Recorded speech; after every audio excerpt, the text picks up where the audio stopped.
O Gente que Faz vai contar a história hoje de uma historiadora. Vocês pensam que algum empreendimento que tem a ver com história? Não. Vocês vão conhecer, vão saber como é que foi mais um relato de empreendedorismo bem-sucedido com a Mônica Hauck, que é fundadora da Solids. Isso mesmo. Tudo bem, Mônica? Obrigado por ter vindo. Bom, é um prazer estar aqui com vocês.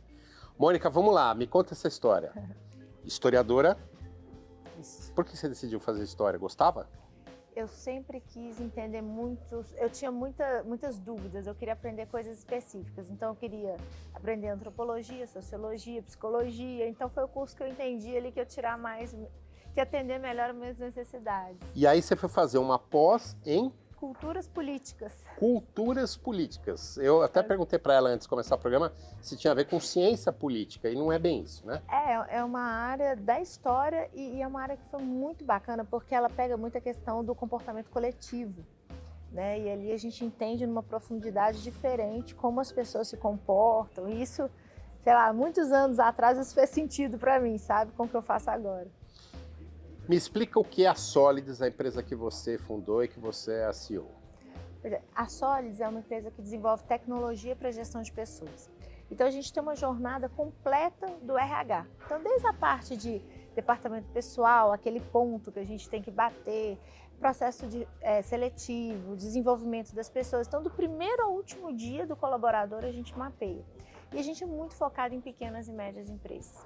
Então a nossa ideia é entrar numa pequena e média empresa, entregar uma jornada de gestão de pessoas eficiente através da tecnologia e aí realmente tornar essa empresa mais forte, mais competitiva, porque a gente acaba no final do dia, a gente reduz muito a rotatividade e o Brasil perde bilhões de reais todos os anos com rotatividade, muitas vezes a pequena empresa ela também perde.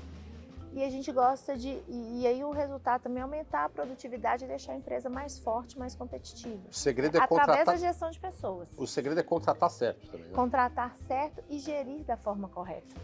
Então existe uma jornada de gestão de pessoas que ela é muito eficiente. E se você faz isso da forma correta, você muda a realidade de uma empresa. A empresa, e muitas vezes o empreendedor é desgastante, né? Às vezes você está ali, você treina, você desenvolve e a pessoa vai embora.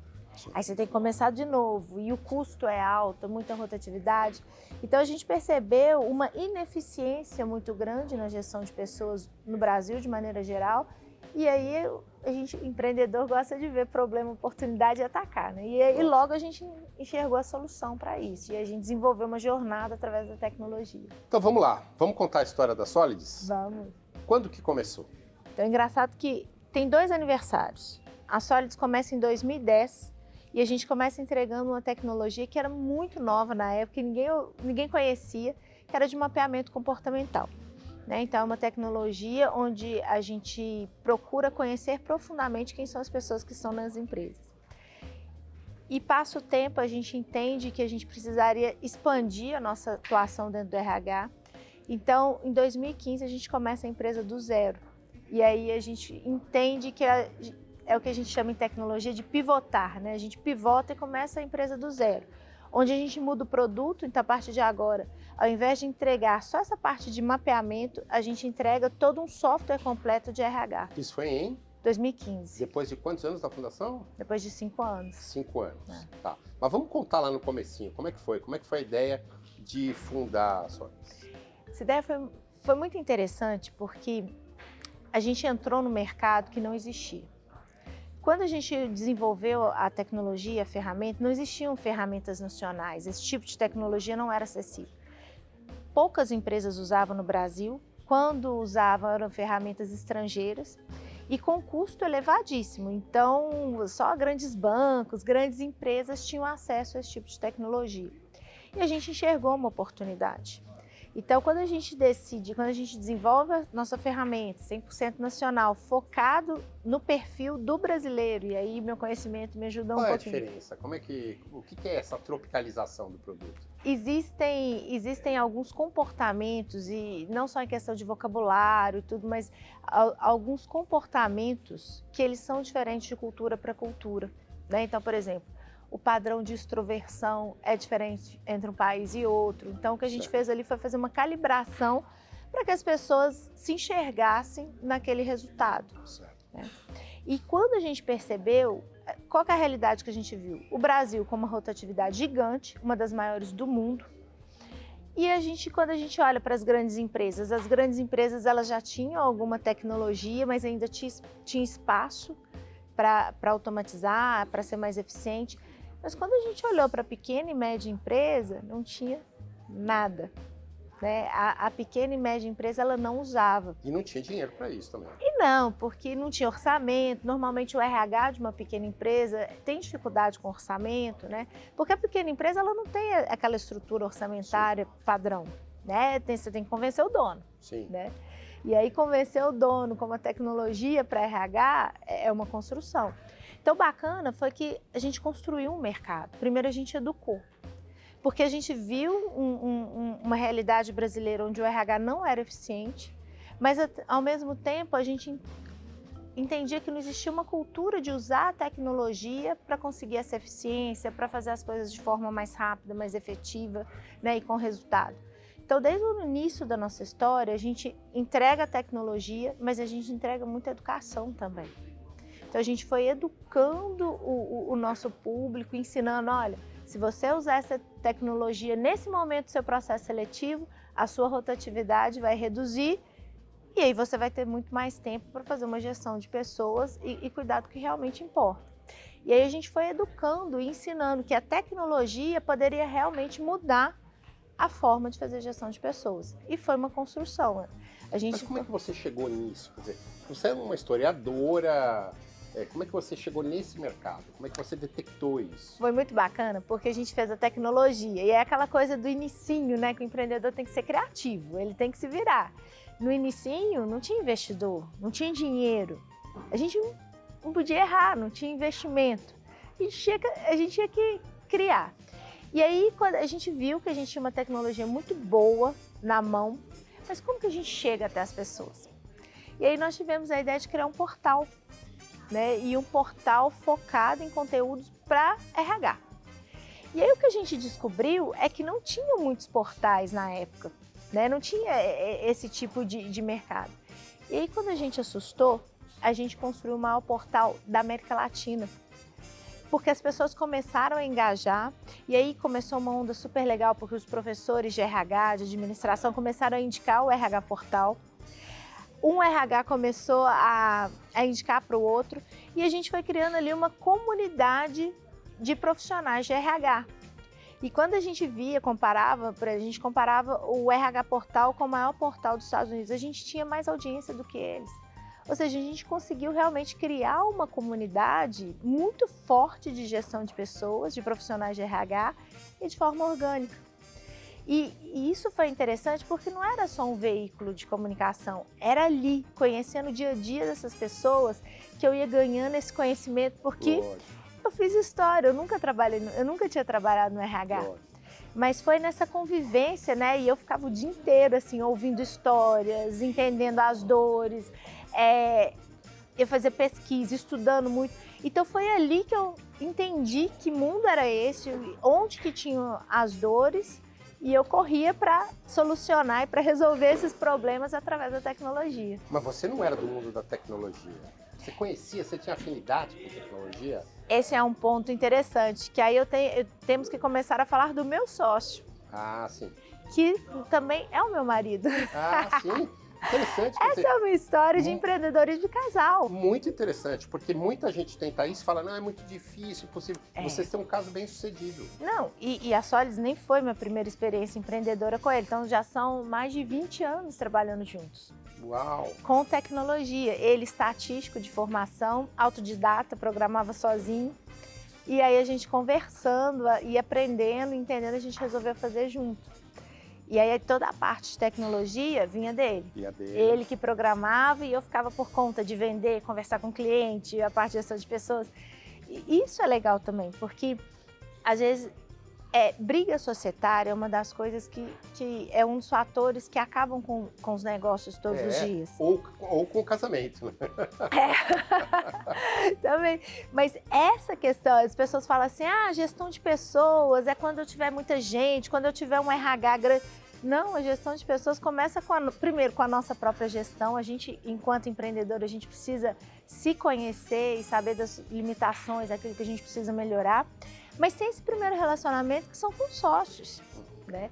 Então eu fui muito abençoada porque eu tive um sócio que era complementar em termos técnicos, né? Então toda essa parte de desenvolvimento da tecnologia ele que entregava, mas o ponto de vista de perfil comportamental também. Então, eu era a pessoa mais extrovertida, que ia pra rua, batia na porta do cliente, vendia, e ele lá mais introvertido, mais focado, né, mais processual, cuidando de toda a parte de tecnologia, a parte de finanças. Então, desde o início, foi uma relação de muito equilíbrio, não só técnico, mas também das habilidades, né? Que é uma coisa bacana da gente pensar. Muito bem, então, você acha que tem um segredo? Se você tivesse que definir numa frase, tem um segredo para trabalhar com o marido ou com a mulher? Tem. Eu acho que o autoconhecimento e o conhecimento do outro. É entender como... Inclusive, graças a Deus, quase 22 anos trabalhando juntos, acho que já aprendemos alguma coisa. Mas eu errei muito no caminho. Não é fácil. Né? Você disse que errou muito nesse relacionamento nesse com ele. relacionamento, né? Quantas e quantas vezes ali Brigam no dia a de vez em quando dia. como sócio? É engraçado, porque a gente Desculpa enveredar por esse caminho, mas é que é curioso isso. E Porque tem muitos empreendedores que têm essa história também. E tem muitos empreendedores que às vezes ficam assim, não, se eu falar que eu trabalho com meu marido, vai parecer que eu não sou profissional. E não é isso. Existem muitas vantagens. E eu gosto de falar disso, das vantagens. Óbvio que para mim teve um caminho, por exemplo, em alguns momentos eu errei. Sabe quando você está ali querendo fazer, querendo crescer, querendo dar certo? É muito fácil você começar a achar que só a forma que você pensa é a correta. Que só o seu ponto de vista é o ponto de vista certo. Então eu acho que a grande arte é você valorizar não aquilo que você tem, mas aquilo que te falta. Em alguns momentos eu errei nisso. Eu olhava para mim e achava porque eu era a parte mais agressiva, que queria crescer rápido, que vamos. E em alguns momentos eu falei, como assim? Por que ele não está pensando igual? Por que ele não está na mesma pegada que eu? E não, ele tinha uma estrutura lógica diferente, que era tão importante quanto o meu ponto de vista. Então, o que eu recomendo é isso. A gente olhar menos para o espelho e olhar mais para aquilo que a gente não tem, para aquilo que nos falta e valorizar. Porque é muito rico quando você tem um sócio que é diferente de você, mas é muito difícil também. Lógico. Porque você tem que dar valor ceder. naquilo que você não tem. Tem que saber ceder, né? Exatamente. E nunca misturar assuntos. Chegar em casa, falar de outras coisas. Filhos, viagem, então, casa. não tem isso não. Não é tem? tudo junto e misturado. É aqui, ó. difícil. Eu tô aqui gravando mais cedo, eu tava assim, ó, hoje tem jantar lá em casa, é isso aí, pagando conta. É tudo misturado. Pra gente funciona muito bem, assim. E a vida do empreendedor, ela é muito intensa. É muito difícil separar, né, a pessoa física da jurídica. Eu acho que a arte está em você ir colocando ali, né, no meio do caos, encontrando uma certa lógica, uma certa ordem e aproveitar o tempo da melhor forma possível. Mônica, a gente percebe conversando com você que você é uma apaixonada pelo negócio que você tem, né? Tá claríssimo. Qualquer um que está nos acompanhando percebe isso. Essa paixão é fundamental, quer dizer, fazer o que gosta, identificar alguma coisa que gosta é... Nossa, você tocou num ponto importantíssimo, porque eu vejo muitos empreendedores falando assim, eu não estava apaixonado, eu não estava feliz e aí eu abandonei, né? E aí eu não sei se eu estou certa ou errada, mas eu vou falar do que eu sinto. Eu sou muito apaixonada pelo que eu faço, mas é porque eu aprendi a me apaixonar. Eu aprendi, eu inverti um pouco a lógica. Em vez de procurar uma coisa que eu amo e correr atrás, eu fui caminhando e aprendendo a me apaixonar pela jornada. E óbvio também que eu acho que a gente tem que colocar as coisas numa perspectiva correta. E depende da definição de paixão. A paixão enquanto aquele sentimento, né, que às vezes é transitório, aquela coisa que está no alto depois, isso não tem muito a ver com empreendedorismo. Né? Mas se a gente pensar a paixão enquanto uma coisa profunda e consistente, que tudo suporta, resiliência, né? Resiliência, que está ali mesmo nos dias maus, aí ok. Porque tem dia que as coisas não dão certo. Sim. E normalmente, na maioria dos dias. Sim. Tem dia que está tudo muito difícil. E você não vai estar feliz. Você não vê perspectiva. Você não vê. Na minha história, em alguns momentos, eu não via perspectiva. Eu não tinha saída. Como é que tem uma época que a gente praticamente quebrou? Não tinha como dar certo, não tinha perspectiva. Então, naquele momento, se eu estivesse buscando paixão, sob essa perspectiva mais fugaz e mais hedonista, eu teria ficado pelo caminho.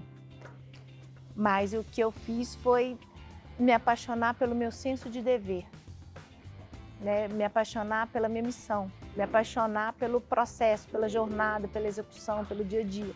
Mesmo sabendo que isso foi muito difícil, isso foi muito doloroso, mas eu continuei caminhando. Né? Antes da gente se apaixonar lá pelo resultado, vamos nos apaixonar pelo dia a dia real. Né?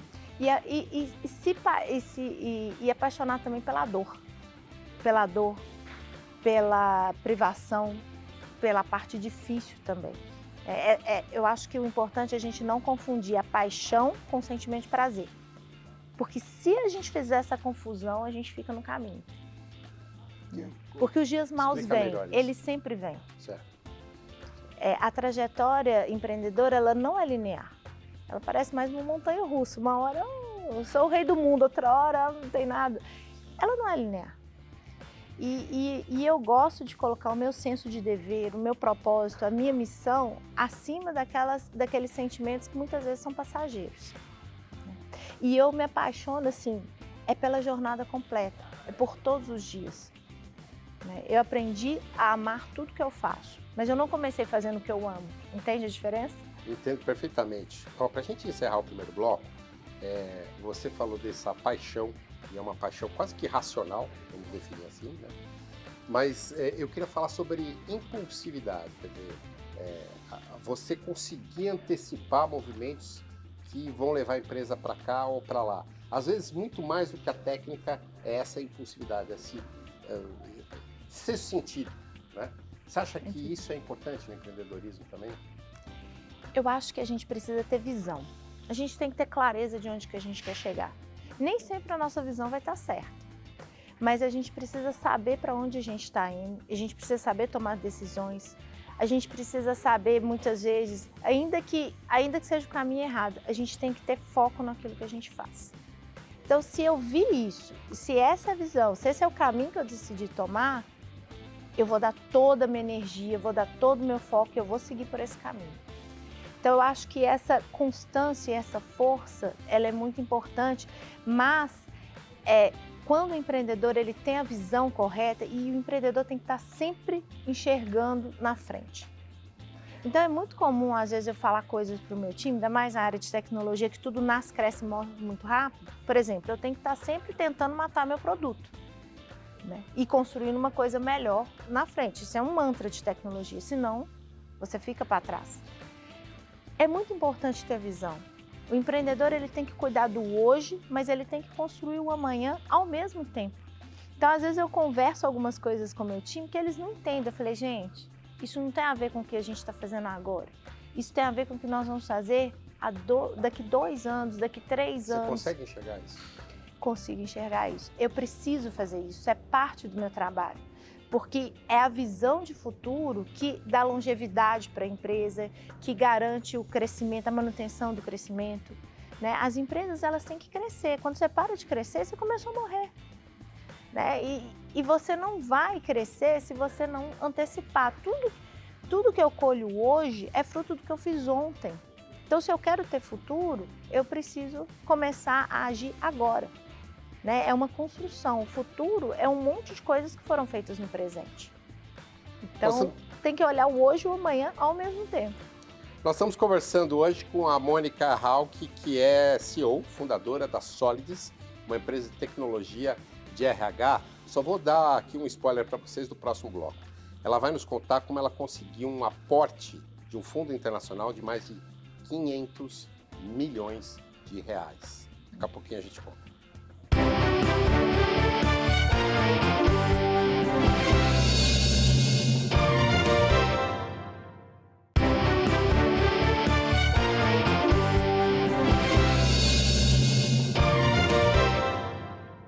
No Jeito que Faz de hoje, nós estamos conversando com a Mônica Hauck, que é sócia fundadora da Solids, uma empresa de tecnologia de RH. A Mônica contou um pouco para a gente do perfil dela como empreendedora no primeiro bloco. Agora nós vamos falar mais do negócio em si, da história da Solids. Você já contou como é que você começou e como é que foram os primeiros anos de crescimento, dificuldades enfrentadas. Como é que foi isso, Mônica, por favor? Foi muito bacana porque a gente começa então em 2010, em 2013 eu tomo um monte de decisões erradas e eu praticamente quebro. E em 2015 eu começo de novo. Então vamos lá, decisões erradas. Que decisões erradas foram essas? Foram decisões erradas. Eu percebi que eu precisava desenvolver uma ferramenta completa, mas ao invés, sem investimento, sem nada, mas ao invés de eu começar a entregar pequenos módulos e ir aumentando, eu tentei fazer tudo de uma vez. Chegou no meio do caminho, querendo ser agressiva demais, né? Chegou no meio do caminho, acabou o dinheiro e não tinha produto, né? Isso é muito comum em tecnologia, né? Essa não dimensão ou você faz uma coisa grande, mas você tem financiamento, ou você vai fazendo aos pouquinhos sozinho. Eu quis fazer grande sozinha. E esse foi um grande erro. Isso foi em 2013. Mas foi um grande aprendizado também, né? Porque isso foi me dando... Eu percebi que a minha visão estava correta, então isso é importante. Não é porque eu quebrei tentando fazer um software completo que a visão de ter um software completo estava errada. Porque foi isso que me trouxe a 2015. E foi importante porque... E como é que você saiu desse erro aí em 2013? Foi um momento muito difícil, né? Um momento assim, emocionalmente muito duro, financeiramente muito duro, aquela coisa de você pegar empréstimo para pagar as pessoas, ter que demitir muita gente. Não foi um momento fácil. Tem até uma historinha que você estava dentro do carro? Até isso. Ela me contou essa historinha aqui, eu vou dedurar. É porque eu parava o carro, porque assim, na época nós éramos super pequenos, tínhamos uns 25 pessoas e eu tive que mandar quase todo mundo embora. Fiquei com 6, 7 pessoas. E aí eu parava, mas eu tinha que continuar de alguma forma, né? Eu parava o carro um quarteirão antes e chorava, porque era muito difícil para mim. E aí, depois que eu cansava de chorar, eu passava uma maquiagem, aí eu encostava o carro, entrava na empresa, vamos embora, gente, vai dar tudo certo, vamos para cima, vamos começar de novo. Porque eu precisava passar para o time a energia, eu precisava dar o caminho, eu precisava dar a direção, eu era líder. Então, eu precisava dar uma estrutura, ainda que eu não visse. Então, foi um momento que a gente fez isso, mas foi um momento onde a gente aprendeu muitas coisas sobre gerir da forma correta, né? Sobre a própria produtividade do time, sobre fazer a leitura correta do tempo. Em 2015, mas foi muito sofrido. Em 2015, eu e a Ale, a gente tomou uma decisão, que se fosse para continuar empreendendo, tinha que ser por uma coisa grande. Até então, a gente tinha um crescimento ali de 20%, 30% ao ano. E aí eu falei assim, não. Empreender tem um custo emocional, social muito grande. Tem que ser por uma coisa grande. E aí a gente monta um plano de 5 anos, onde a gente cresceria, onde a gente triplicaria, cresceria 200% ao ano. Então a gente sairia de 20 para 200. Uau, ao ano? Ao ano. 200% no primeiro ano, 200% no segundo ano e 100% 3 anos seguintes. Era um plano extremamente agressivo. Era um plano muito arrojado, com poucos cases no Brasil. Sem investimento. Sem investimento. Só com trabalho. A gente tinha no nosso business plan que lá pelo segundo ano, no segundo ano nós precisaríamos de investidor. Só que quando chegou no segundo ano, ninguém queria investir na gente, né? Porque eu tinha ali um PowerPoint falando que eu ia fazer coisas incríveis e agressivas, mas não tinha nada concreto. Então foi um momento que a gente aprendeu a fazer mais com menos. O ano era 2015, então a gente estava numa crise econômica. Eu ligava para o RH e falava, eu queria falar com fulano. Fulano foi demitido. Quem está no lugar dele? Ninguém. Falei, puxa, agora que eu crio um plano para dominar o mundo, meu mercado vai acabar. Então, a gente começa de novo, no meio de uma crise econômica, com uma meta de crescimento de 200%, sem investidor, com um time pequenininho, e sem um centavo, porque a gente ia acabar de quebrar. Eu só tinha o meu time e eu não podia errar. E graças a Deus que eu tinha só meu time, porque eu tinha as pessoas certas, a gente montou o plano e a gente foi executando. Tudo aquilo que a gente se propôs a fazer, a gente fez. A gente foi entregando 200% de crescimento, 200%, 100%. E aí a gente foi construindo. E aí foi bom. Aí você fala assim, nossa, Mônica, mas história triste, o investidor não te quis. O investidor não quis, eu fui ser investidor naquele momento, né? Então, eu caminhei sem investidor durante muito tempo. Óbvio que foi mais difícil, mas isso também trouxe algumas oportunidades. Eu aprendi a ser mais eficiente, a fazer mais com menos, a ter criatividade, né? A ter sacadas ali de marketing que envolvem criatividade, mas não envolve dinheiro. Você lembra de algum caso específico nessa época, alguma coisa que você enfrentou? E que a gente fez que deu certo? Por exemplo, o nosso público, a gente tinha entendido que tinha um gap de educação muito grande. Sim. E aí a gente criou uma universidade despretensiosa. E essa universidade bateu 100 mil alunos de RH. Como? 100 mil alunos? 100 mil alunos de RH. Ensino à distância? Ensino à distância, a universidade gratuita, porque a gente queria disseminar o conhecimento. E é uma ideia Virou assim... um negócio à parte. E hoje a gente transforma isso em escola de pessoas. Aí hoje a gente consegue fazer de uma forma com muito mais qualidade, né? Entregar qualidade, que eu falo técnica, assim, né? Tem gente para filmar, videomaker, mas quando a gente começou a escola de pessoas, era alguém gravando, eu falando e colocar no ar. Uma ideia simples, de baixo custo e alto impacto, né? E ao longo da nossa história, várias coisas, assim, a gente vai fazendo várias coisas, assim, sempre focando. O que é que tem baixo custo e alto impacto? E aí a gente foi aprendendo e foi um momento muito gostoso. Até que em 2019 a gente consegue nosso primeiro investidor, e aí nós já tínhamos mais de 2 mil clientes, já tinha validado mesmo. E no ano passado o nosso último investidor foi a Warburg Pincus. Foi A Warburg Pincus, que é um fundo global, né? Me fala desse investimento. Como é que vocês chegaram neles ou eles chegaram em vocês? Como é que foi essa estratégia para trazer um investidor desse porte? E confirma para mim, 530 milhões de reais. Mais de $500 milhão Exatamente. de reais de aporte. Como é que foi chegar nisso? Isso é um sonho dourado de qualquer empreendedor.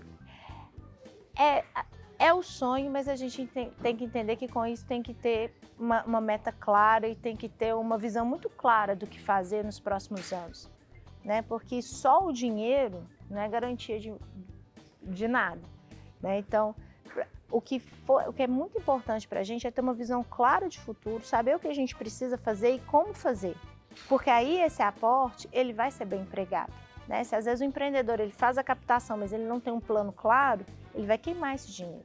E esse dinheiro não vai dar retorno e ele vai ter problema lá na frente, né? Então, para a gente foi muito importante porque a gente tinha um plano claro, né? Então, essa cultura que a gente tem de desenhar os próximos anos, e a gente é bem meticuloso, assim, o Alê mais do que eu. Tem ali quantas pessoas eu vou contratar, quanto que eu vou faturar, quanto que eu vou gastar. A gente é muito disciplinado nessa questão do que fazer no futuro. E a gente cumpre tudo que a gente se propõe a fazer, então isso é importante também. Mas para a gente foi um momento muito importante porque era um fundo global que estava procurando um player na América Latina que tinha a tese, né? Ou seja, que tinha a tese que casava com o que nós estávamos fazendo.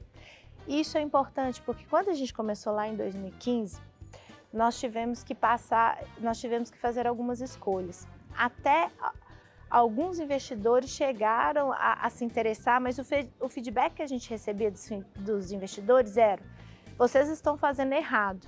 Primeiro vocês têm que vender para grandes empresas.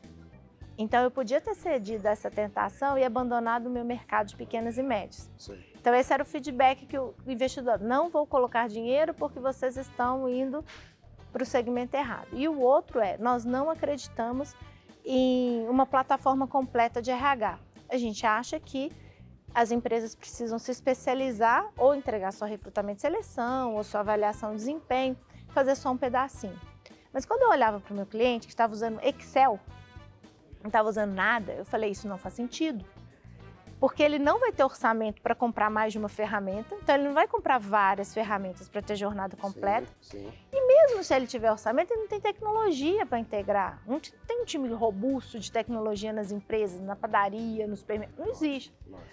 Então não fazia sentido para o meu cliente. Então teve um momento muito claro da nossa história, da nossa trajetória, que nós tivemos que tomar uma decisão entre não abrir mão da nossa tese e continuar na nossa visão, ou se adaptar né, o que o mercado financeiro, no caso, estava dizendo para a gente.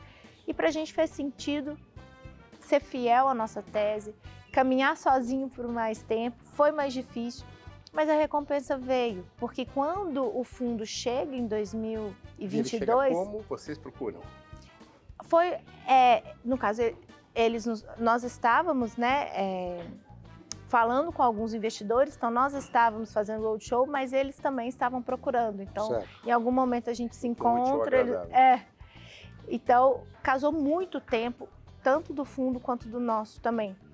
E essa é a grande recompensa, a gente ter sido fiel à nossa tese, fiel ao nosso mercado, né, e olhado para aquilo que fazia sentido para o nosso público.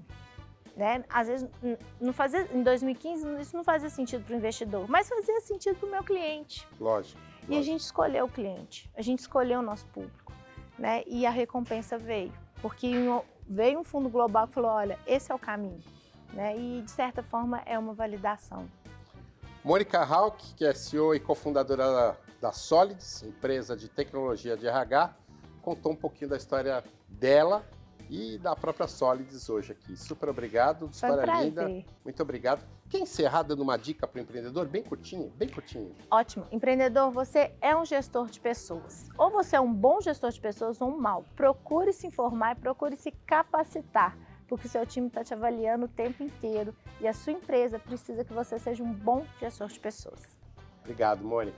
Gente que faz volta na semana que vem. Até lá.